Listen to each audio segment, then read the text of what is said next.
आज की इस क्लास में सभी भक्तों का स्वागत है। अभी हम कीर्तन से स्टार्ट करेंगे।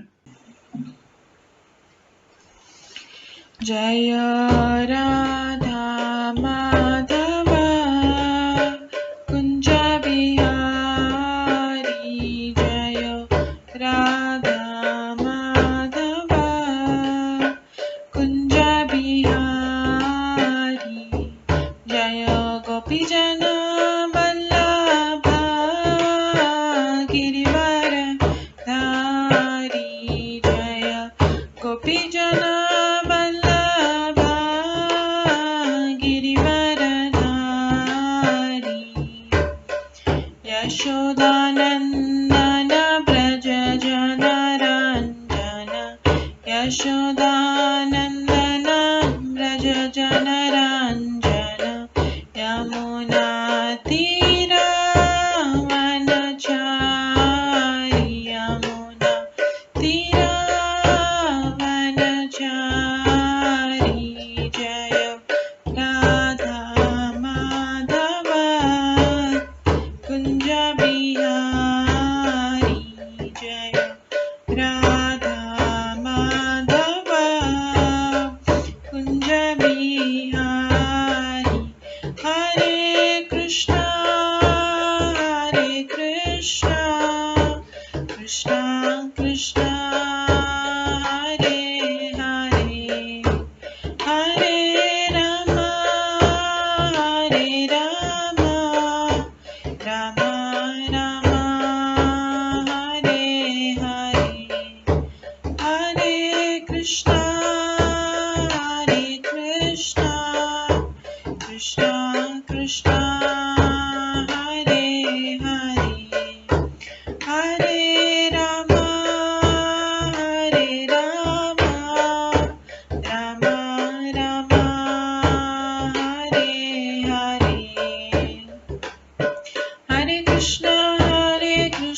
कृष्णा हरे हरे, हरे राम राम राम हरे हरे, हरे कृष्णा कृष्णा कृष्णा हरे हरे, हरे राम राम राम हरे हरे, हरे कृष्णा कृष्णा कृष्णा हरे हरे, हरे राम राम राम हरे हरे, हरे कृष्णा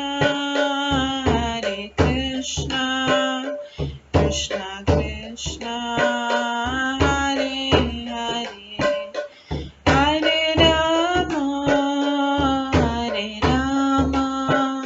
राम राम हरे हरे, हरे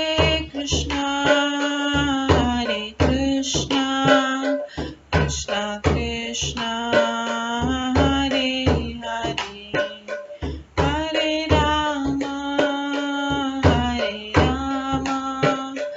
राम राम हरे हरे, जय राधा माधव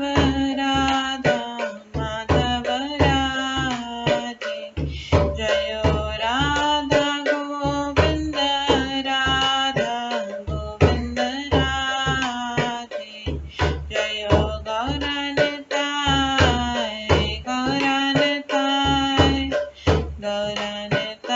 जय गौरनताय, जय जय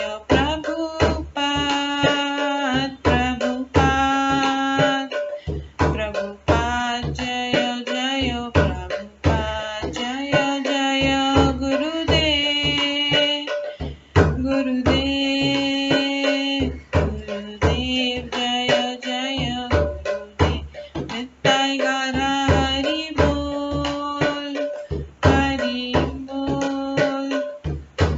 बोल नित्य गौर हरि बोल, गौर प्रेमानंदे हरि हरि बोल। हरे कृष्णा। आज की इस क्लास में सभी भक्तों का स्वागत है। अभी मंगलाचरण से स्टार्ट करेंगे। ॐ अज्ञानतिमिरन्धस्य ज्ञानाञ्जनशलाकया चक्षुरुन्मिलितं येन तस्मै श्रीगुरुवे नमः। श्रीचैतन्यमनोभीष्टं स्थापितं येन भूतले स्वयं रूप कदा मह्यं ददाति स्वपदान्तिकम्। वन्देऽहं श्रीगुरो श्रीयुतपदकमलं श्रीगुरुं वैष्णवांश्च श्रीरूपं साग्रजातं सहगण रघुनाथान्वितं तं सजीवं साद्वैतं सावधूतं परिजनसहितं कृष्णचैतन्यदेवं श्रीराधाकृष्णपादान् सहगण ललिता श्रीविशाखान्वितांश्च नमो विष्णुपदाय कृष्णपृष्ठाय भूतले श्रीमते भक्तिवेदान्त स्वामिन्निति नामिने। नमस्ते सरस्वती देवे गौरवाणी प्रचारिणे निर्विशेष शून्यवादी पाश्चात्य देशातारिणे। वाञ्छाकल्पतरुभ्यश्च कृपा सिन्धुभ्येव च पतितानां पावनेभ्यो वैष्णवेभ्यो नमो नमः। जय श्री कृष्ण चैतन्य प्रभु नित्यानंद श्री अद्वैत गदाधर शिवासादि गौर भक्तवृंद।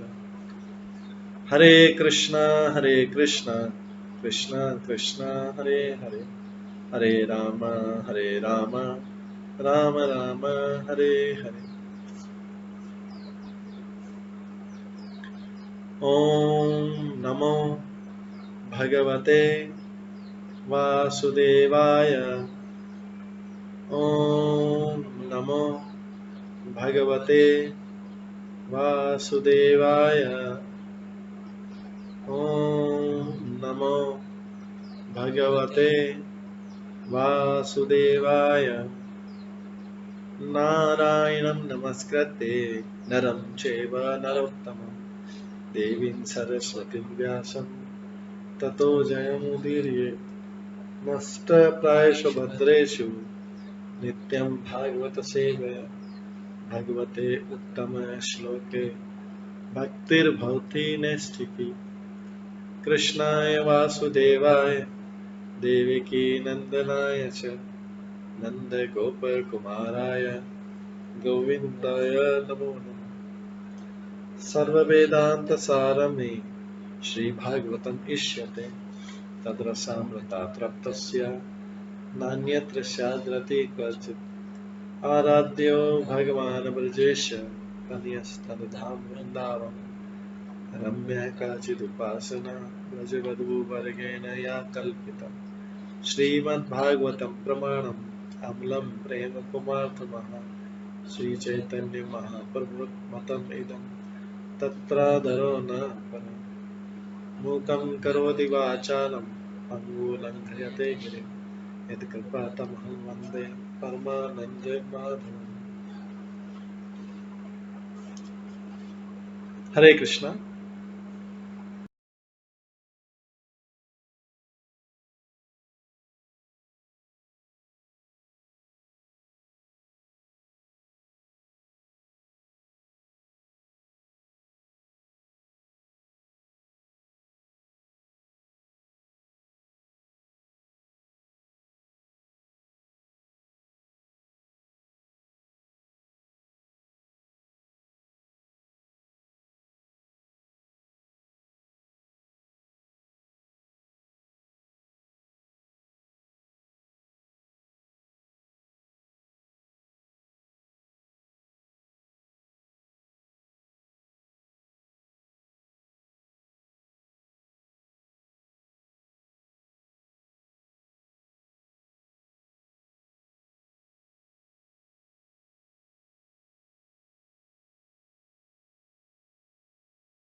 कृष्णा।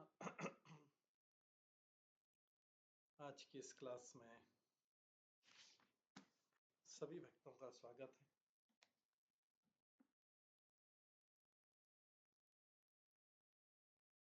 कल हम श्रवण कर रहे थे श्रीमद् भागवतम के 10वें स्कंद से श्रवण कर रहे थे, जिसमें उद्धव की वृंदावन यात्रा का वर्णन किया गया था।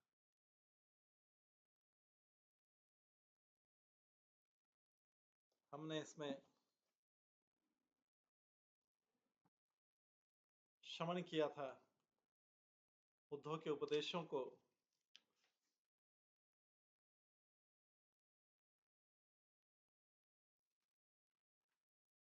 उद्धव उसमें बताते हैं यशोदा, नंद यशोदा को उपदेश देते हैं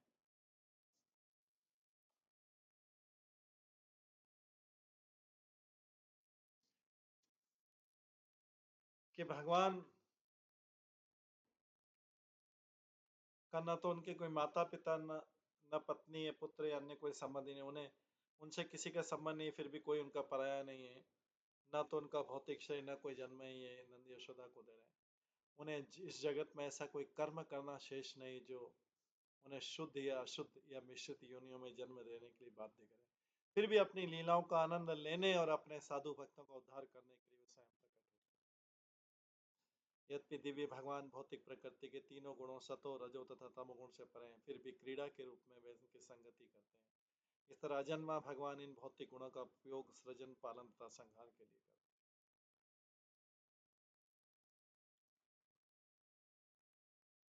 जिस तरह चक्री में घूमने वाले यथा भ्रमरिका दृष्टिया भ्रामयति विमहीयते चित्ते कर्तरि तत्रात्मा कर्ता एव अहम धिया। जिस तरह चक्री में घूमने वाला व्यक्ति धरती को घूमता देखता है, उसी तरह जो व्यक्ति मिथ्या अहंकार के वशीभूत होता है वो अपने को कर्ता मानता है, जबकि वास्तव में उसका मन कार्य करता है।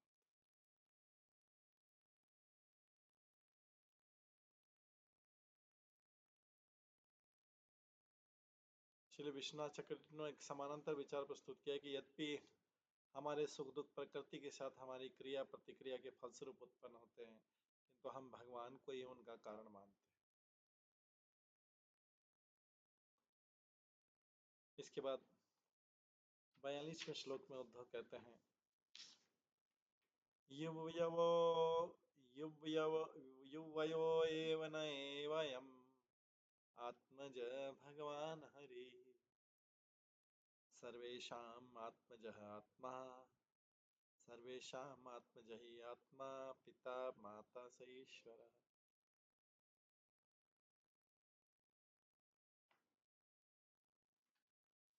निश्चय भगवान हरि एकमात्र आपके पुत्र नहीं है, प्रत्युत भगवान होने के कारण वे हर एक के पुत्र, आत्मा, पिता तथा माता।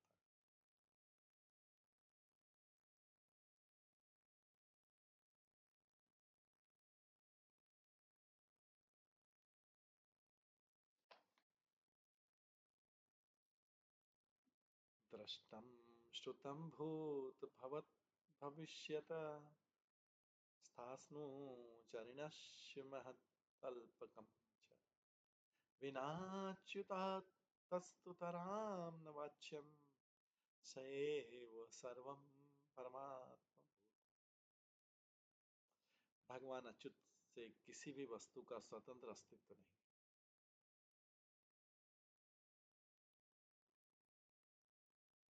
भगवान अच्युत से किसी वस्तु का स्वतंत्र अस्तित्व नहीं है, चाहे वो भूत से या वर्तमान से अथवा भविष्य से संबंधित हो, वो देखो या देखी हो या सुनी हो, चर हो या अचर हो, विशाल हो या क्षुद्र, दरअसल वे ही सर्वस्व हैं, क्योंकि वे परमात्मा है।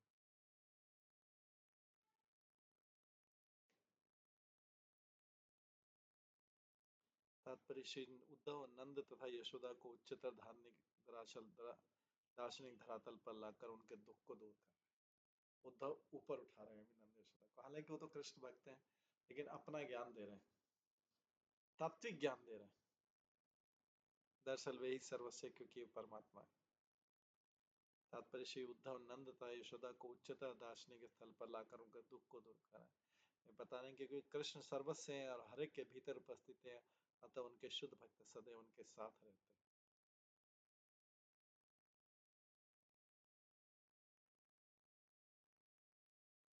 एवं निशासा ब्रोतो व्यतीता नन्दस्य कृष्णाचरस्य राजन् गोप्यः समुत्थाय निरूप्य दीपान् वास्तुन समभ्यर्च्य दोधिन्य मंथन।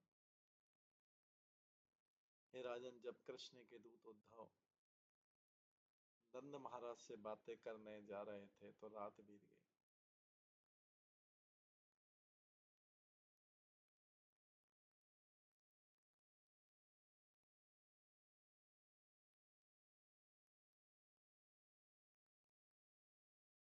हे राजन, जब कृष्ण के दूत उद्धव नंद महाराज से बातें करे जा रहे थे तो रात बीत गई। गोकुल की स्त्रियां तब नींद से जग गईं।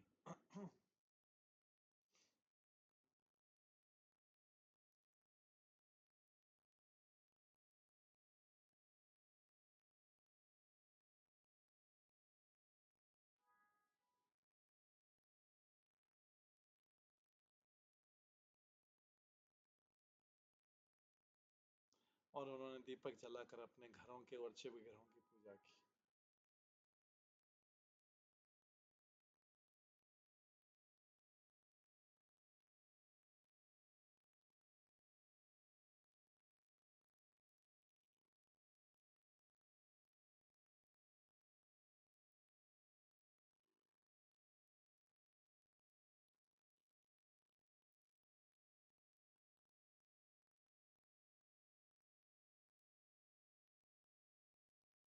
हे राजन, जब कृष्ण के दूत उद्धव नंद महाराज से बातें कर जा रहे थे तो रात बीत गई।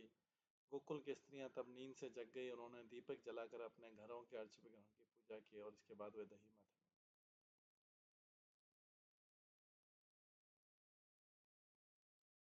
तादीपदीप्ते मणिभिर्विरेजु रज्जु विकर्षत् भुजगङ्कणस्त्रज चलन्नितम्ब स्तनहारकुण्डल तिषत् कपोलरोण कुङ्कुम।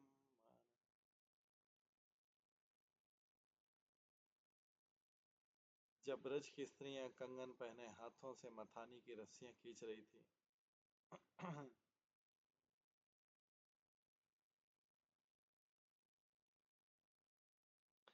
तो वे दीपक के प्रकाश से प्रतिबिंबित मणियों की चमक से दीपित हो रही थी। उनके नितंब स्तन तथा गले के हार हिल-डुल रहे थे और लाल कुतुम से पुते उनके मुखमंडल गालों पर पड़ी कान की बालियों की चमक से चमचमा रहे।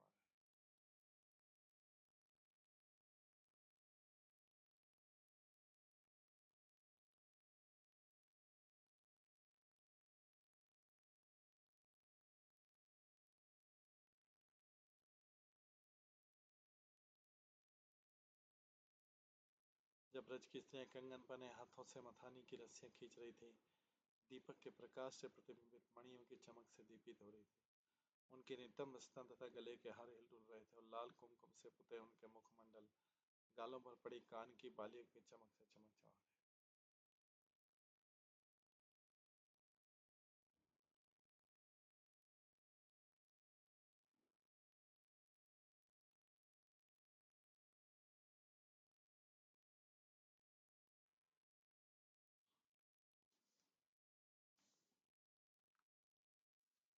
उद्गायति नामरविन्दलोचनं व्रजाङ्गनानादिवमस्पर्शत्वरि दम्भश्च निर्मन्थशब्दमिश्रितो निरास्यते दिशाममङ्गलम्।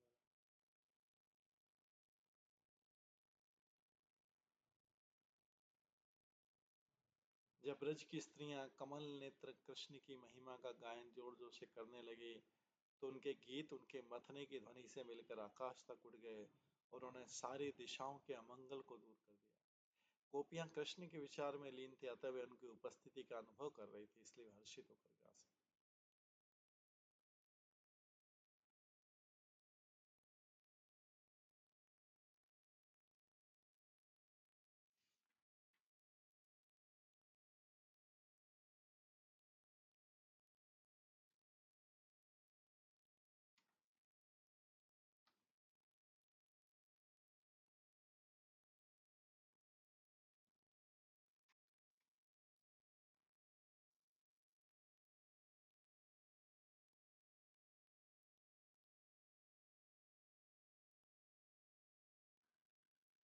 नंद यशोदा को समझा रहे हैं उद्धव। और जब ब्रज की स्त्रियां कंगन पहने हाथों से मथानी की रस्सियां खींच रही थी तो दीपक के प्रकाश से प्रतिबिंबित मणियों की चमक से दीपित हो रही।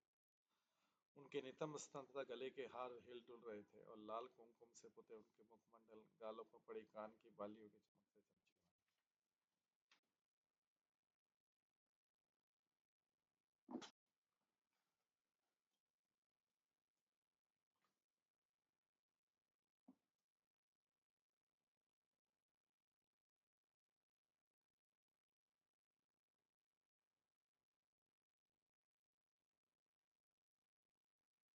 और जब ब्रज की स्त्रियां कमल नेत्र कृष्ण की महिमा का गायन जोर जोर से करने लगी तो उनके गीत उनके मथने की ध्वनि से मिलकर आकाश तक उड़ गए और उन्होंने सारी दिशाओं के अमंगल को दूर कर दिया। गोपियां कृष्ण के विचार में लीन थी, अतः वे उनकी उपस्थिति का अनुभव कर पा रही थी, इसलिए वे हर्षित होकर गा सकते। भगवती उदिते सूर्ये नंद द्वारे ब्रजोकसः दृष्टा रथम शातकुंभम कस्य अयम इति च अब्रुवन्।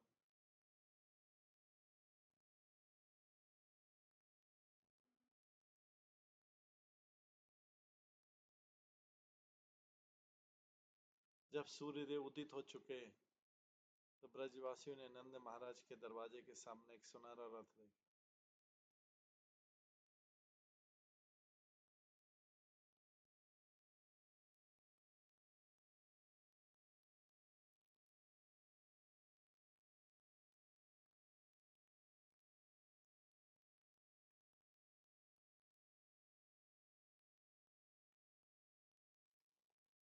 सूर्यदेव जब उदित हो चुके थे ब्रजवासियों ने नंद महाराज के दरवाजे के सामने एक सुनहरा रथ देखा था। उन्होंने ब्रजवासियों ने पूछा किसका रथ है। क्रूरागतः किं वा यः कंस्यार्थ साधकः येन नीतो मदपुरीं कृष्ण कमललोचन। शायद अक्रूर लौट आया है, फिर से आ गया अक्रूर, ऐसा लग रहा है। वही जिसने कमल नेत्र कृष्ण को मथुरा ले जाकर कंस की इच्छा पूरी की थी। गोपियां क्रुद्ध होकर यह कहे,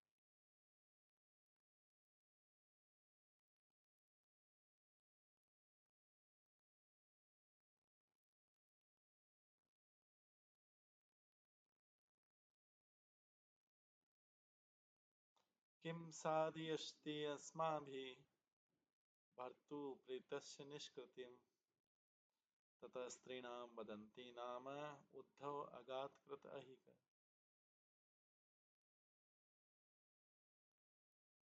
जब स्त्रियां इस तरह बोल रही थी कि क्या ये अपनी सेवाओं से प्रसन्न हुए अपने स्वामी के पिंडदान के लिए हमारे मांस को अर्पित करने जा रहा है।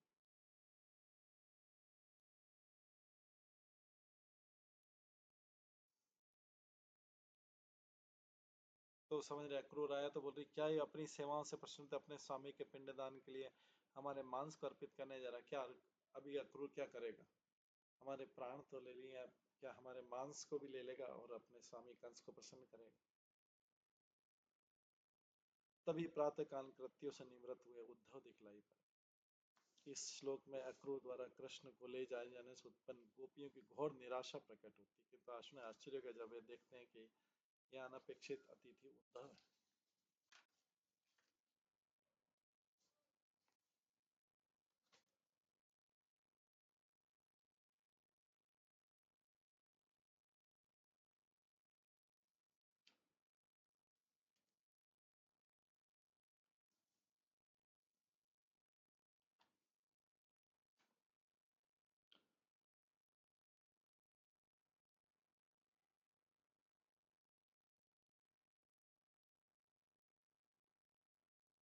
अभी जो है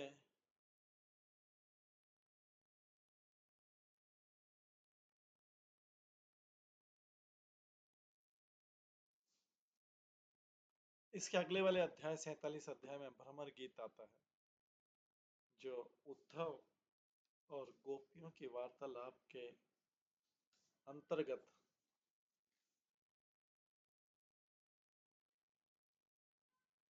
गोपियों को जब उद्धव जी अपना संदेश सुनाते हैं तो गोपियां उनको उलाहना देती हैं,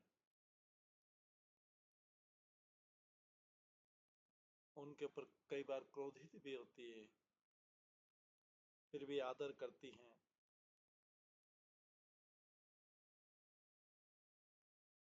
और उसी बीच में एक भ्रमर आता है, भंवरा आता है। वो भंवरा जो है वहां पे राधा रानी के पास मंडराता रहता है। राधा रानी को जो भी कृष्ण को बात कहनी है वो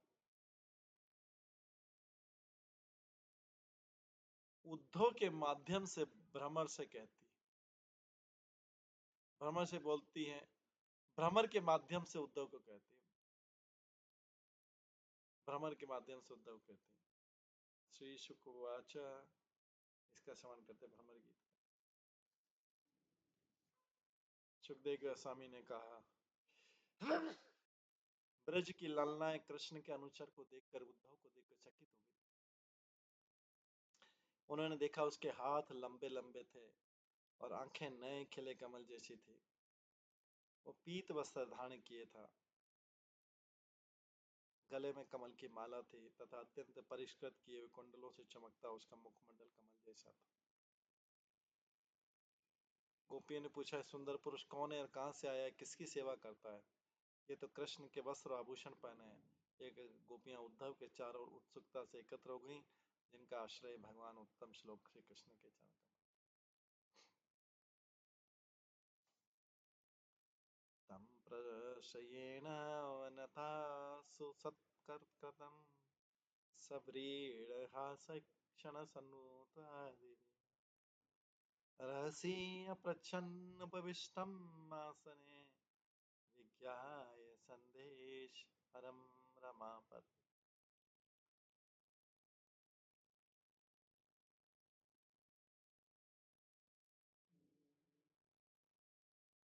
विनय पूर्वक अपना शीश झुकाते हुए गोपी ने अपनी लजीली मुस्कुराती चितवनों तथा मधुर शब्दों से उद्धव का उचित रीति से सम्मान किया।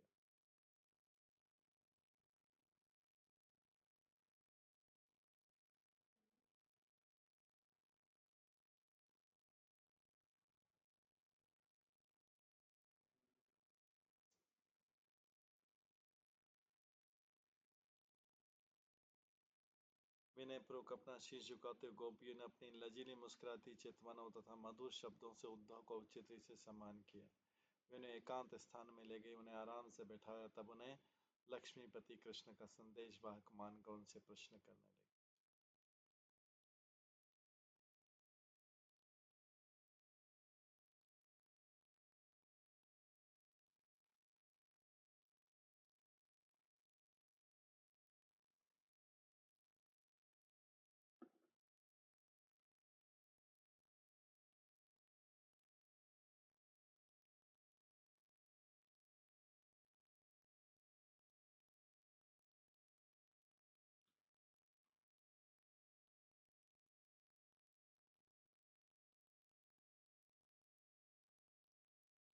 विनय पूर्वक अपना शीश झुकाते गोपी ने अपनी लजीली मुस्कुराती चितवनों तथा मधुर शब्दों से उद्धव का उचित रीति से सम्मान किया। वे उन्हें एकांत स्थान में ले गई, उन्हें आराम से बैठाया और तब उन्हें लक्ष्मीपति कृष्ण का संदेश वाहक मानकर उनसे प्रश्न करने लगे। गोपियां जो है उद्धव के चारों ओर इकट्ठी हो गई थी।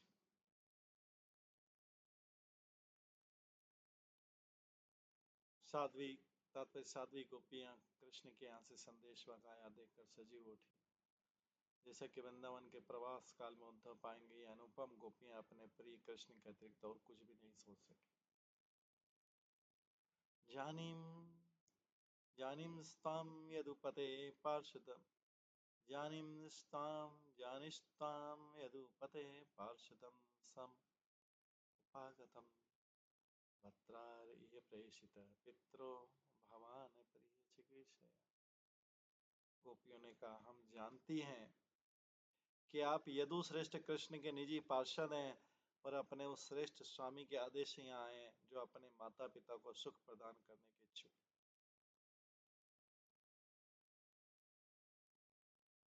अन्यथा गोव्रजे तस्य स्मरणीं न चक्ष्महे स्नेह अनुबंध बंधुनाम मुने अपि सतुस्तज।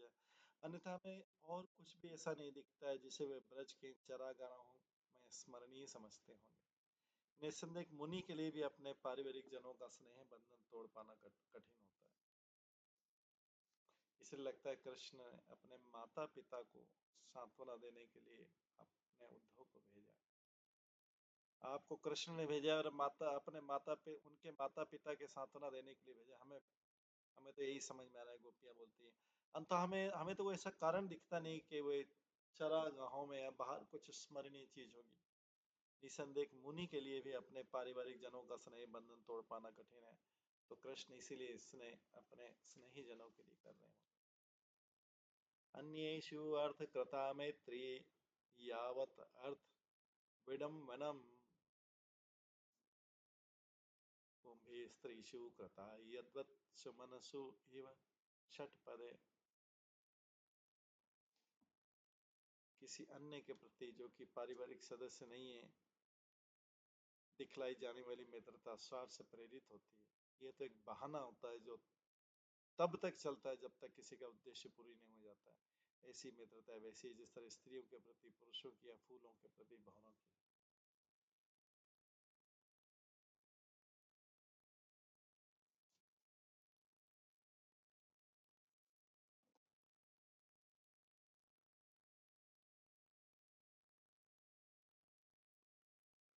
श्री विश्वनाथ चक्रवर्ती ठाकुर ने व्याख्या करते हैं कि फूलों की तरह आकर्षक स्त्रियों में सौंदर्य सुगंध सुकोमलता लावण्य इत्यादि होता है। इस तरह भंवरे एक फूल का मधु पीकर एक बार पीकर उसे छोड़कर दूसरे फूल पर चले जाते हैं। उसी तरह मन चले व्यक्ति सुंदर तथा पति परायण स्त्री को छोड़कर अन्य विषय भोग में लग जाते हैं। यहाँ पर गोपियां ऐसी प्रवृत्ति की निंदा करती हैं क्योंकि उन्होंने कृष्ण को अपना मन पूर्णतः दे डाला था। गोपियां तो भगवान कृष्ण के सुख के लिए अपना आकर्षण दिखलाना चाहती थी और वीर पीड़ा में अपने साथ कृष्ण की मित्रता के प्रश्न चिन्ह पर प्रश्न चिन्ह लगा रही थी।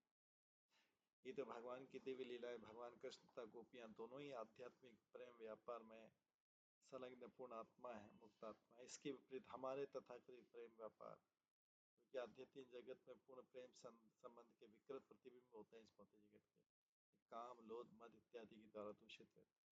समस्त मुक्त आत्माओं की तरह गोपियां तथा निसंदेह भगवान कृष्ण स्वयं भी इन अधम गुणों से नित्य मुक्त।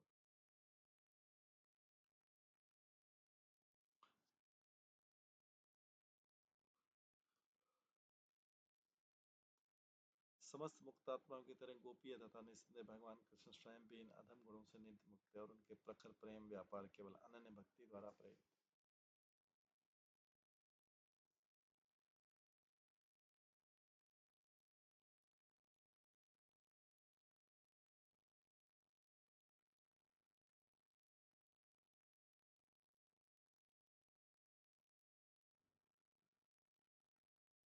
निस्वं त्यजन्ति गणिका कल्पं नृपतिं प्रजा अधीत विद्याचार्यम ऋत्विज दत्त दक्षिणम। वैश्या निर्धन व्यक्ति को प्रजा अयोग्य राजा को शिक्षा पूरी होने पर विद्यार्थी अपने शिक्षक को तथा पुरोहित का दक्षिणा पाने के बाद यज्ञ करने वाले व्यक्ति को छोड़ देते।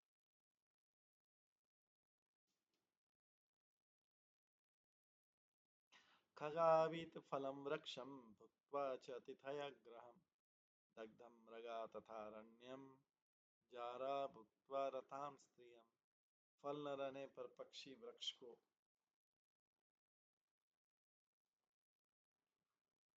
फल न रहने पर पक्षी वृक्ष को भोजन करने के बाद अतिथि घर को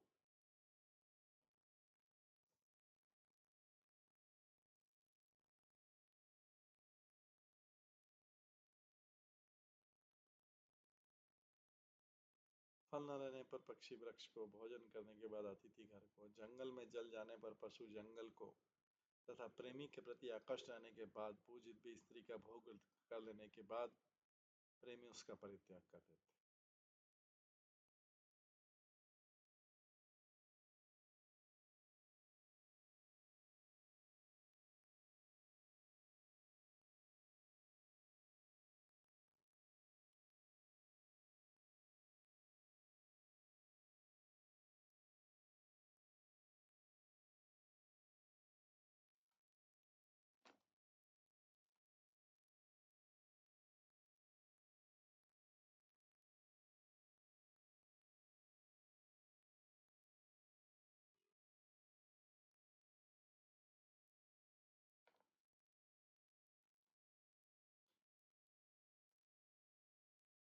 खगावीत फलं वृक्षं भुक्त्वा च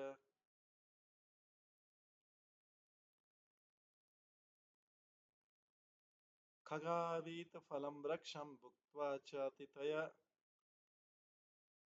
गृहं दग्धं मृगा तथारण्यं जारा भुक्त्वा तथां स्त्रियं।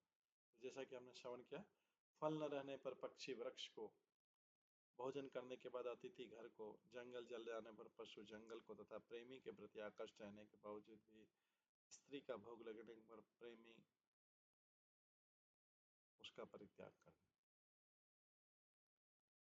इति गोप्य हि गोविंदे गतवाक्कायमानसः कृष्णदूते समायाते उद्धवे त्यक्तलौकिका।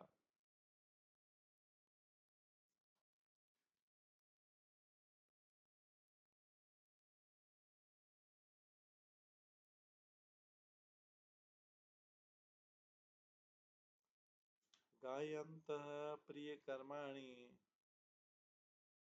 रुदन्ते च गतः ह्य तस्य संस्मृत्य संस्मृत्य यानि किशोरबालपयो।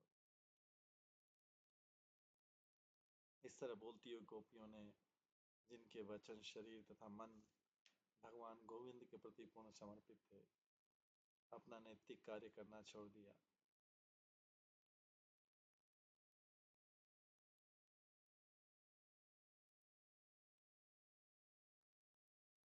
इस तरह बोलती हुई गोपियों ने, जिनके वचन, शरीर तथा मन भगवान गोविंद के प्रति पूर्णतः समर्पित थे, अपना नैतिक कार्य करना छोड़ दिया, क्योंकि अब कृष्ण तो श्री उद्धव उनके बीच आया था। वे अपने प्रिय कृष्ण के बाल्यकाल तक किशोरावस्था की लीलाओं का अविरत स्मरण करके उनके गुणगान करने लगी और लाज छोड़कर फूट फूट कर रोने लगी।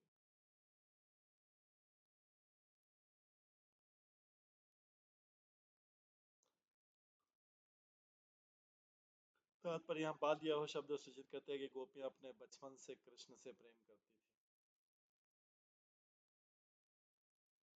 अतः यद्यपि सामाजिक रीति के अनुसार वे अन्य किसी से अपना प्रेम प्रकट नहीं कर सकती थी, फिर भी वे सारी बाहरी बातें भूल गई और कृष्ण दूत उद्धव के समक्ष खुलकर रोने लगी।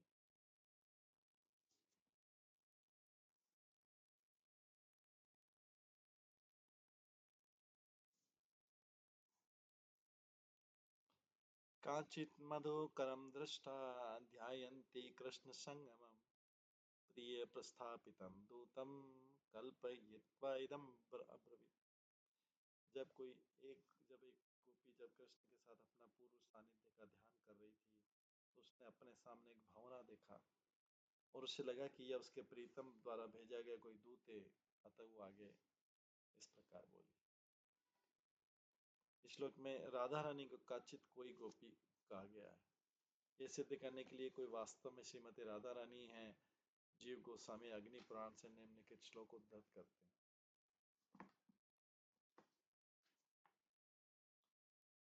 गोप्या प्रपच्छरु शशिकृष्णानुचरम् उद्धवम् हरिलीलाभिराश्च तत्रेकां राधिकां विना राधा तदभाव संलीना वासना विरामिता सखिभिः सापिताच्युत विज्ञान गुणजमृतम् विज्ञान्ते वासिनां वेदचरमांश विभावम्।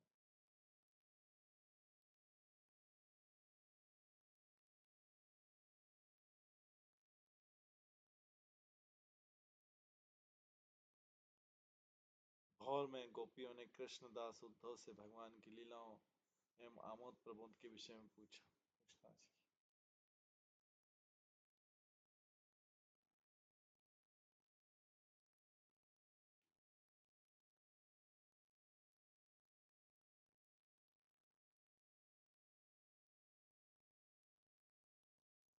कृष्ण के विचार में लीन एकमात्र श्रीमती राधा रानी इस बातचीत से अलग थलग बने रही। तब वृंदावन वासियों द्वारा पूजित राधा अपने सखियों के बीच में बोली। उनके शब्द विशुद्ध दिव्य ज्ञान से पूर्ण थे और वेदों के सर्वश्रेष्ठ अंश को व्यक्त करने वाले थे। भगवद गीता में भगवान कृष्ण कहते हैं, वेदेश्च सर्वमहं वेद्य, सभी वेदों द्वारा मुझे ही जानना चाहिए। कृष्ण को जानना, कृष्ण से प्रेम करना। इस तरह राधा रानी ने अपने ही दृष्टांत तथा शब्दों से कृष्ण के प्रति अपना चरम प्रेम उद्घाटित किया।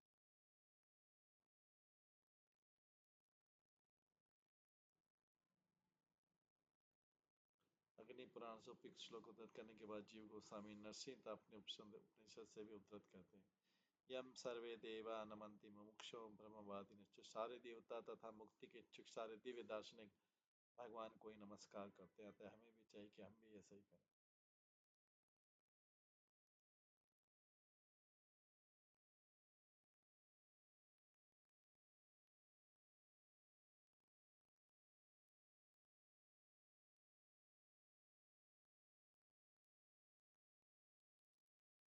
इसके बाद गोपियां जो हैं भ्रमर गीत गाती हैं, क्योंकि भंवरे को ध्यान में रख के गाती हैं। इस बीच में इधर सूरदास जी लिखते हैं, गोपियों ने कहा, उद्धव कृष्ण का कुशल क्षेम तो कहिए। आप अपने मुख से ये बात बताओ कि कृष्ण ने आने के लिए कहा भी है कि नहीं। हरि की प्रीति को सुने बिना हमारा एक एक पल एक युग के समान बीतता है। आप कृष्ण का संदेश लेकर आए तो बड़ी कृपा की। अब कुछ नीति समाचार कुशल क्षेम संदेश आदि की बात कहो। तब उपंग सुत उद्धव ने तब उन सबसे कहा, हे गोपियों, भगवान ने स्वयं अपने मुख से जो योग की बातें कही सो सुनो। सूरदास कहते हैं कि हरि का समाचार सुनकर सब गोपियां दौड़ी दौड़ी आ गई और अन्य सभी लोगों को वहां से हटा दिया।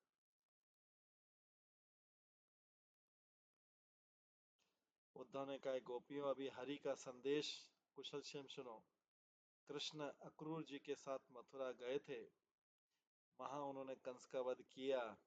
कंस के राज का धोबी मारा गया और राजसी वस्त्र पहनकर उन्होंने धनुष तोड़ा था। कोल या पीठ, हाथी, चाणूर और मुष्टिक जैसे पहलवानों को धरती पर गिरा दिया था।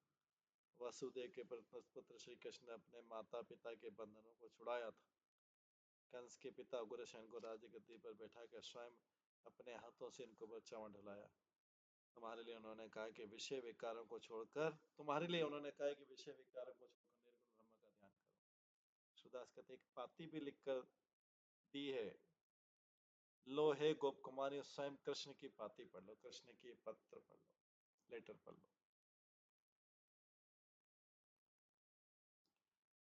गोपियां बोलती, पाती मधुवन ही ते आई, सुंदर श्यामा पुल की पटिया आई, सुनो री माई। अपने अपने ग्रह ते दौड़ी, ले पाती उरलाई। नैन निरख निमेष न खंडित, प्रेम त्रसान बुझाई। कहो करो सुनो यह गोकुल, हरि बिन कछु न सुहाई। सूरदास ब्रज कौन चुकते, श्याम सूरते बिसराई।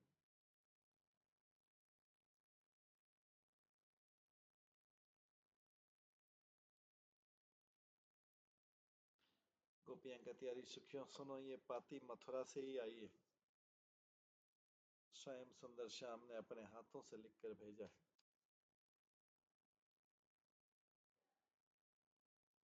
ये सुनकर सभी गोपियां अपने अपने घरों से दौड़ी दौड़ी आई और पाती को अपने हाथ में ले लेकर हृदय से लगाने लगी।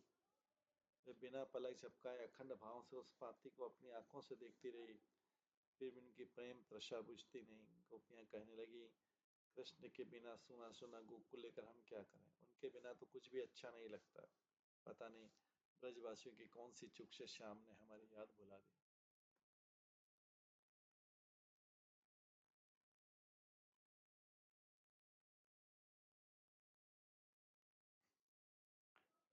निरखती मंक श्याम सुंदर के, बार बार लभती दे छाती।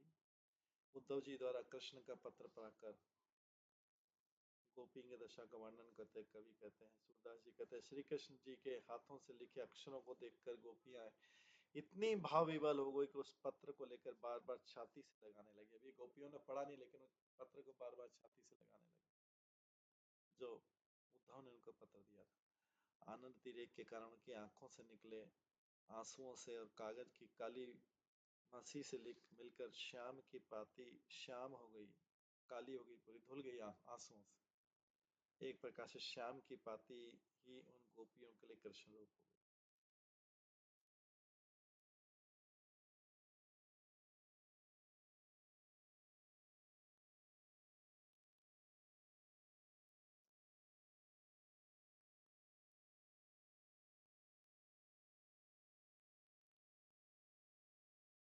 श्री कृष्ण के साथ बिताए गए आनंदपूर्ण दिनों की याद करते गोपियां कहने लगी, उद्धव, जब नंद नंद जी यहाँ गोकुल में रहा करते थे तब उन्हें हमें कभी गर्म हवा तक नहीं लगी, किसी प्रकार का दुख नहीं हुआ। और हम उस आनंद का तो क्या वर्णन करें जब उनकी बांसुरी की ध्वनि सुनकर उनके साथ जा रही थी। उनके प्यार के आगे हम किसी को कुछ भी नहीं समझती थी। रात दिन उन्हीं रसिक शिरोमणि के साथ रास लीलाओं के रस में डूब जाती थी। सूरदास कहते हैं, सभी गोपियां व्याकुल होकर करने लगी, हे प्राणनाथ, हे प्रभु, हे बचपन के साथी, अब न जाने तो हमसे कब मिलोगे।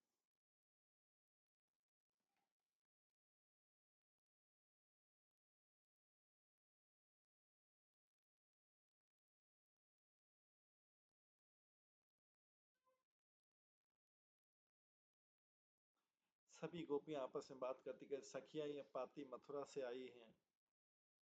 पाती मतलब पत्र आए। ये उद्धव श्री कृष्ण के परम स्नेही मित्र हैं, इसलिए इनके हाथ उन्होंने कृष्ण ने मथुरा से पाती भेजी, पत्र भेजा। ये सुनकर कोई गोपी पाती को पढ़ती है तो कोई स्नेह आदरवश आंखों पर धरती है, तो कोई हृदय से लगा लेती है, और कोई गोपी बार बार उद्धव से पूछती, उद्धव सच बताना, क्या पाती स्वयं श्री कृष्ण ने अपने हाथों से लिखी है? फिर गोपियों ने उद्धव को पाती वापस कर दी।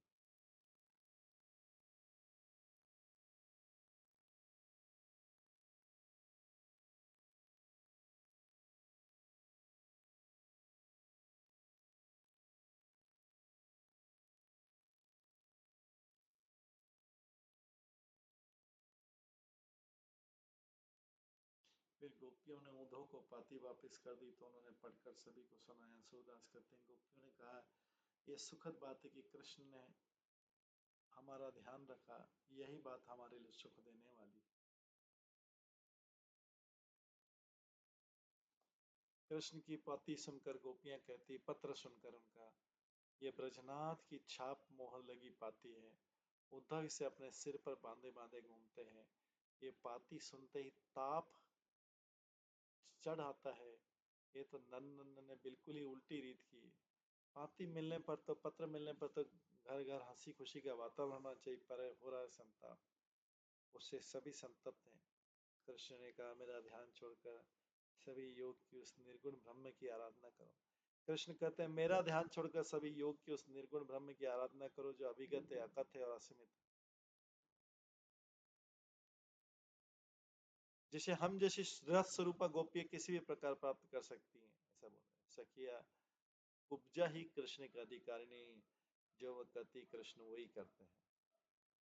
अब बताओ, कुब्जा के इस दर्प के आगे भला कौन जी सकता है? जब स्वयं श्री कृष्ण उसके वश में तो फिर और की बात ही क्या। सूरदास कहते, इतने पर भी जब उद्धव कृष्ण का योग संदेश सुनाने लगे तो गोपी ने कहा, उद्धव, यह तो बताओ कि हमने ऐसा कौन सा पाप किया है जो तुम लोग हमें संदेश सुनाकर और भी व्यथित करना देना चाहते। आखिर किस पाप की सजा देने के लिए कृष्ण ने इस योग संदेश लिखकर भेजा? पाती को देखकर गोपियों की विरह व्यथा और भी अधिक बढ़ गई। गोपियां कहती, ब्रज में कोई भी किसी कृष्ण की पाती को पढ़ नहीं रहा है। न जाने नंदन जी ऐसी पाती लिख लिख कर क्यों भेज देते हैं जो हमारे लिए विरह की कठिन छुरी की तरह है। जिस प्रकार छुरी काट कर नष्ट कर देती है, उसी प्रकार पत्र से मर्मांतक वेदना बढ़ जाती है। हमारे नेत्र आंसुओं से भरे हैं। कागज अत्यंत कोमल है और विरह के कारण हमारे हाथों की उंगली अत्यंत गर्म है। पत्र स्पर्श मात्र से जल जाता, इसकी ओर देखते हैं आंसुओं से भीग जाता है। इस प्रकार ये पाती दोनों प्रकार से हमारे हृदय को दुख देने वाली है। ये पाती न स्पर्श करते बन रही है और न देखते बन रही है।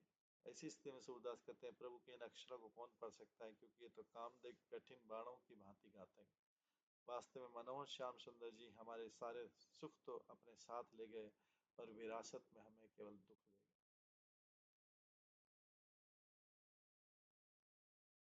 जब गोपियां उद्धव से कहते, उद्धव, योग और निर्गुण ब्रह्म की बात कहने वाली इस पाप्ती को लेके क्या करें हम?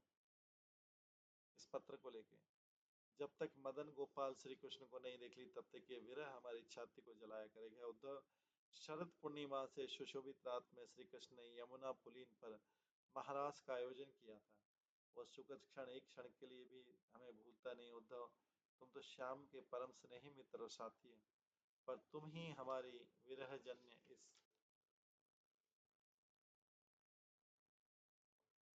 पीर को समझ नहीं रहे। क्या तुम्हें ये पता नहीं कि विरह अग्नि पाती में से नहीं, स्वयं मिलने से शांत होगी। इसलिए अपनी ज्ञान पाती को तुम वापिस उसी मथुरा में ले जाओ जहां उनकी जाति की स्त्रियां रहती। वे ही वास्तव में ज्ञान योग और निर्गुण ब्रह्म की आराधना के महत्व को समझेंगे। श्री कृष्ण यहाँ से हमारे मनों को लेकर वहां चले गए और वहीं के जाकर हो गए। बदले में हमें गंभीर बात करने वाला काम का कठिन शर दे गए, जो रात दिन हमारे कोमल हृदय में बांधता रहता है। सूरदास कहते हैं, गोपियों का उद्धव, यह तो बता आखिर कृष्ण हमसे चाहते क्या है। उनकी तो वे जाने, पर हम करोड़ों बातों की एक सुहानी सी बात ही कहना चाहती। कृपा पूर्वक वे अपना सलोना मुख एक बार फिर से दिखला दें, फिर उम्र भर हमसे कुछ नहीं मांगेंगे। उनके श्री चरण की रज में लिप्त रहने में अपना जीवन सफल समझ लेंगे।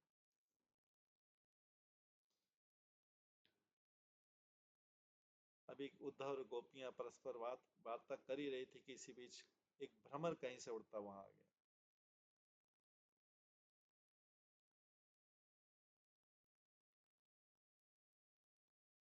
और अपने स्वभाव के अनुसार गोपियों के निकट आकर सुंदर शब्द गुनगुनाने लगा।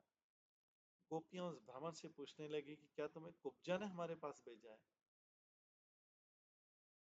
सूरदास कहते, श्याम सुंदर ने कोई और का संदेशा हमारे लिए भेजा। गोपियां भ्रमर से व्यंग्यपूर्ण शैली से पूछती है, मधुप है भ्रमर, कहो कहाँ से आयो। हम अनुमान लगाकर तो कह सके तुम्हें कृष्ण ने भेजा है। तुम्हारे भी वस्त्र वैसे ही सुंदर, वैसे ही सुंदर काला शरीर है और वैसे ही आभूषण सजाकर धारण किए हुए। गोपियां भ्रमर के माध्यम से उद्धव की ओर संकेत,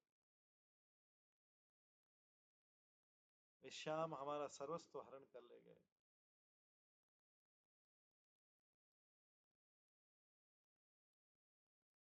अब और क्या हरण करने आए हे मधु। मथुरा से आने वालों का सबका एक सा मन है, और एक अक्रूर जी थे जो हमारे कृष्ण को चुरा कर ले गए, एक कृष्ण थे जो हमारे मन को चुरा कर ले गए और वहीं के हो गए। अब तुम आए हो, पर अब हम अपना मन तुम्हें कैसे दे हे मधु। अब तुम्हारे कौन सा सयानापन है जिसके कारण तुम फिर ब्रज में उठकर दौड़ा है।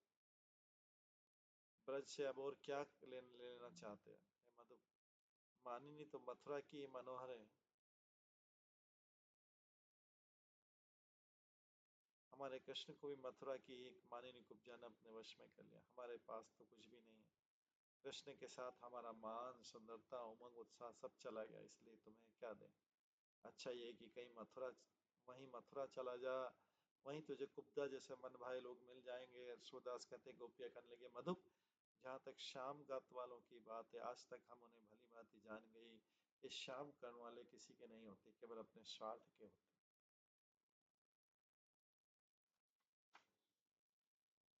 निर्गुण ब्रह्म की साधना करने के उपदेश पर गोपियां उद्धव की भर्त्सना करती हुई कहती है, हे मधुकर, तुम हमको ही क्यों समझा रहे हो। हमें अबलाओं के आगे बार बार गीता के ज्ञान का क्यों बखान कर रहे हो। नंद नंदन के वियोग में व्यथित हम नारी के सामने निर्गुण निराकार ब्रह्म की कपटपूर्ण कथा करके हमारे मन में उसके प्रति रुचि उत्पन्न करने का व्यर्थ व्यर्थ प्रयत्न कर रहे हैं।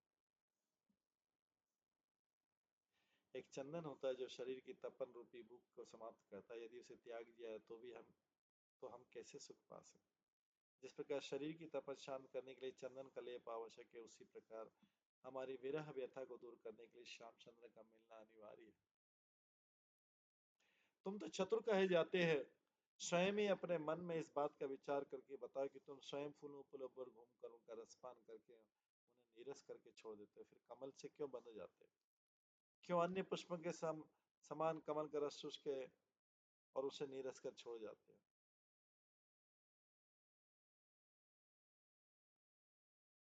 उड़ जाते हैं। तुम्हारे समान हमें भी वही कमल अच्छा लगता है, जिनके चरण कमल है, हाथ नेत्र मुख की छवि भी कमल के समान। सूरदास कहते हैं हमारा मन भी भ्रमर के समान अनुरागी है, अब तुम ही बताओ कमल के समान कृष्ण के बिना वो मन कैसे सुख पा सकते।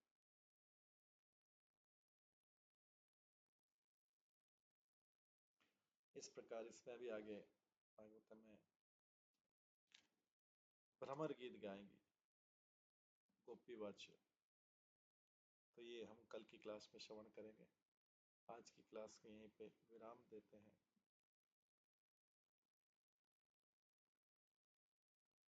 सभी भक्तों का बहुत बहुत धन्यवाद। सभी भक्तों के एक बार हरे कृष्ण महामंत्र का जप। हरे कृष्णा कृष्णा कृष्णा हरे हरे, हरे राम राम राम। श्रीमद् भागवतम महापुराण की जय। श्रील प्रभुपाद की जय। सभी भक्तगणों की जय।